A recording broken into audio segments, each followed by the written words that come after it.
October 15 భారతదేశపు 11వ రాష్ట్రపతి అయిన ఏపీజే అబ్దుల్ కలాం గారి పుట్టినరోజును పురస్కరించుకొని ఈరోజు వరల్డ్ స్టూడెంట్స్ డేగా మనం జరుపుకుంటున్నాం.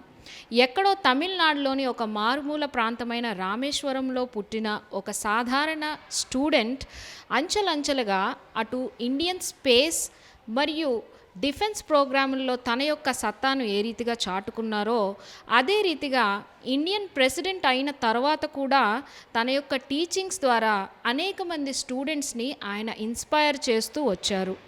అయితే ఆయన ఒకసారి చెప్పిన కోట్ ఈ రీతిగా ఉంది: కలలు అనేవి మీరు నిద్రపోయినప్పుడు వచ్చేవి కాదు, మిమ్మల్ని నిద్ర లేకుండా చేసేవే కలలు అని.